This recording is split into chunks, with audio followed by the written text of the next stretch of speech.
राम राम मंडळी, आपल्या या नवीन ब्लॉग मध्ये तुमचं सर्वांचं स्वागत आहे। आजचा हा ब्लॉग खास आपल्या मित्रासाठी, आमच्या क्लासमेट ग्रुपचा मित्र रामनाथ भाऊ पानसरे याचा आहे ना आज वाढदिवस। तर वाढदिवसानिमित्त आम्ही सगळे मित्रजण जमलो होतो। मी आता म्हणाल तुम्ही नेमके कुठे आले, तर मित्रांनो आम्ही आलोय प्राथमिक शाळेमध्ये। आता तुम्ही मला म्हणाल वाढदिवसाचा आणि शाळेचा काय संबंध, तर मित्रांनो तीच तर खरी गंमत आहे। त्याच्यामुळे तुम्ही व्हिडिओ स्किप करू नका, व्हिडिओ शेवटपर्यंत बघा। तर बरं का भावानो, आमच्या टायमाला काय एवढ्या भारी भारी शाळा नव्हत्या, आम्ही याच जिल्हा परिषद शाळेमध्ये शिकलो। आम्ही जेव्हा या शाळेमध्ये आलो तेव्हा आमच्या जुन्या आठवणी लागल्या। भावानो, आश्चर्याची गोष्ट म्हणजे आम्ही जेव्हा या शाळेमध्ये होतो आम्हाला असं वाटलं या शाळेमध्ये बदल झाला, पण अजिबात नाही, शाळा जशीच तशीच आहे अजून। चला तर मित्रांनो, तुम्हाला ती गंमत बघायची आहे ना। रामनाथ भाऊ पानसरे यांच्या वाढदिवसानिमित्त या शाळेतल्या मुलांना वह्या पेन वाटपाचा कार्यक्रम सुरू होणार आहे मित्रांनो।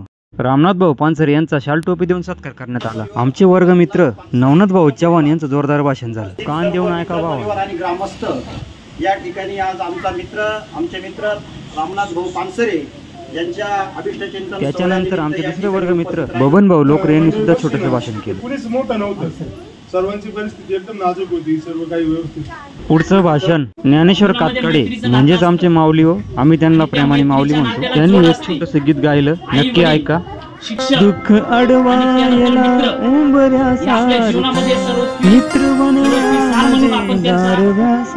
त्यांचा जीवनामध्ये वावर करत असतो आणि या ग्रुपसाठी वाट चुकणार नाही जीवनभर तुझी।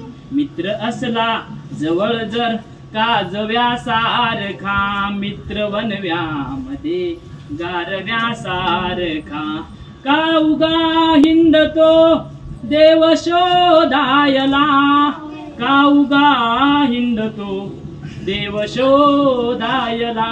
मित्र असला जवळ जर मंदिरासारखा, मित्र वनव्यामध्ये गारव्यासा। कातकडे भाऊचं गीत ऐकून मन प्रसन्न झालं। मला पण असं वाटलं की आपला एक असा मित्र पाहिजे। नंतर रामनाथ भाऊंनी सगळ्यांचे आभार मानले। नंतर गायकवाड साहेबांचे छोटंसं भाषण झालं, तुम्ही ऐका। व्हिडिओ आवडल्यास लाईक नक्की करा, कमेंट करा, व्हिडिओ शेअर करायला विसरू नका। श्री स्वामी समर्थ, जय जय स्वामी समर्थ।